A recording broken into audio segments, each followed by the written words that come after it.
Good evening. So, I have a book review.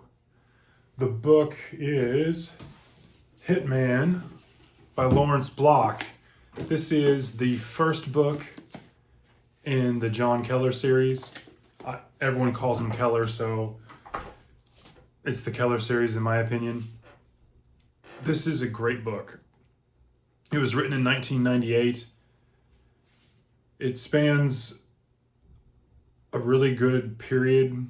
Growing up, I remember this period quite well. The sum of the book really is obviously Keller is a hitman, but he's a very aloof and kind of introspective person in the sense that this particular entry in this series, this beginning entry, I should say, is really kind of taking a look at the various jobs he does and his thoughts around these jobs. And some of them are more drawn out, there's more plot to them, and some of them are just, you think it's going one direction and it's going another direction. Keller likes to, ponder a lot of things, talking about, his exploits, and sometimes they're really comical. You get to see Keller as, life as it's being influenced by, the folks or the assignments that, he goes on, the cases and the people he must, erase. And so you really get to see a really good entry into his life and meet him as a really good character. And I think Block does a really good job with this because it's not one sustained story, although it's a story that is made up of these components, these missions. And so, and they range and vary so much that it's interesting. Spoilers probably a little bit here, so if you don't want to be spoiled by this, you've been thinking about reading this book, which I highly recommend, probably want to turn the video off now. What I liked about this book is obviously there's a lot of dry humor, there's a lot of funny parts. If you're familiar with Block's writing, or even if you're unfamiliar, there is some dry humor here. Obviously the book is about Keller. Obviously I find him a very likable and enjoyable read as a character because he's vexed by the simplest of things. He's out on an assignment, traveling 1,000 miles to kill someone, but yet he's interested in this Hobunk town in either Montana or Wyoming, and he's thinking about moving there. It's just crazy. His residency, his bachelor life is in New York City, and so it's kind of funny for him to take these jobs, and he gets kind of wrapped up in the world he's at. He spends a lot of time reading newspapers, doing crosswords, watching the TV. His really kind of stable, structured interaction with anyone outside of his own little bubble is really Dot, who is kind of like the receptionist person that calls him when it's time to come out to White Plains, New York, and meet the big guy, or the old man. That's what they call him. And so the old man is really kind of like the guy that takes on the jobs and sends Keller and I'm assuming other assassins out and to do work.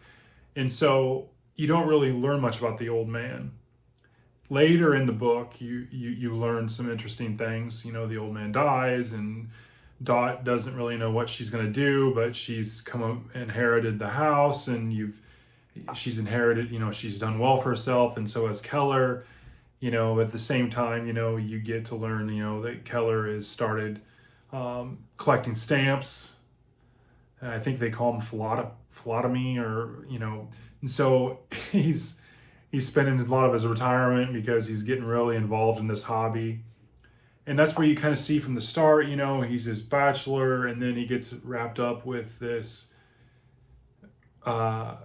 psychologist, and their lives are intertwined through his work. And the next thing you know, he's got a dog, and he didn't, and then and it's kind of somewhat connected to the first story. And then the next thing you know, he's got this live-in girlfriend / dog care person, and the next thing she takes off with his dog, and the next, and then he's doing other jobs, and he's missing the dog, and he's pondering life, and the next thing you know, he's wanting to do stamps.